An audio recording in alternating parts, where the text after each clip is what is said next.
Cancer healer centre a new beginning. In charge మంత్రుల వ్యవస్థ చట్టబద్ధతను అసెంబ్లీలో బీజేపీ ఎమ్మెల్యే వెంకటరమణారెడ్డి ప్రశ్నించారు. ఓడిపోయిన వారు, పారిపోయిన వారు ఎమ్మెల్యేలపై పెత్తనం చేస్తున్నారని ఆగ్రహం వ్యక్తం చేశారు. ఇన్ఛార్జ్ మినిస్టర్ల వ్యవస్థ చట్టబద్ధమా అని ప్రశ్నిస్తున్నారు బీజేపీ ఎమ్మెల్యే వెంకటరమణారెడ్డి. ఓడిపోయిన వారు, పారిపోయిన వారు ఎమ్మెల్యేలపై పెత్తనం చేస్తున్నారంటున్నారు వెంకటరమణారెడ్డి. గత ప్రభుత్వం ఇన్ఛార్జ్ మినిస్టర్లతో మమ్మల్ని వేధించింది అంటున్నారు ఆయన. కాంగ్రెస్ ప్రభుత్వం తీరు కూడా బీఆర్ఎస్ లాగే ఉంది అని విమర్శిస్తున్నారు. 84 ప్రశ్నలు అడిగితే 8కే సమాధానం ఇచ్చారు అంటున్నారు వెంకటరమణారెడ్డి.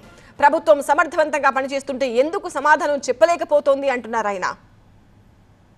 ప్రభుత్వంలో ఉన్న ఎవరైతే ప్రజలచే ఎన్నుకోబడిన వారు ఉన్నారో వారిని వదిలేసి ఇన్ఛార్జ్ మినిస్టర్ల ద్వారా ఓడిపోయిన వారు, పారిపోయిన వారు, కాన్స్టిట్యున్సీని వదిలేసి వేరే దగ్గరికి పోయి పోటీ చేసినటువంటి వ్యక్తులను వారి ద్వారా అక్కడ శాంక్షన్లు ఇవ్వడం అనేది ఎంతవరకు సబబ్ అనేది ఇన్ఛార్జ్ మినిస్టర్లు అందరూ కూడా ఆలోచించాల్సిన అవసరం ఉంది.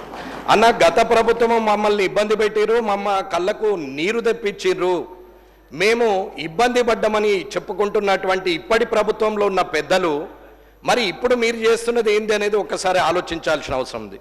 ఈ శాసనసభలో ఇక్కడ నేను ప్రశ్నలు ఇవ్వడం జరిగింది. దానికి సుమారు 8 మట్టుకే నాకు రిప్లై ఇవ్వడం జరిగింది. అంటే 84లో 8 పోతే 76 ప్రశ్నలకు ఇప్పటికి సమాధానం రాలేదు. ఇది శాసనసభ పరిస్థితి. ప్రశ్నలకు సమాధానం చెప్పలేని స్థితిలో ప్రభుత్వము, శాసనసభ ఉంది అంటే అది మీకే సిగ్గుచేటు, నాకు సభ్యుడిగా కూడా నాకు కూడా సిగ్గుచేటు అనే మాట్లాడుతున్నాం.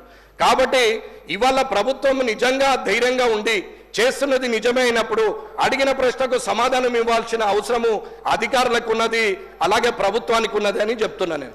Cancer healer centre a new beginning.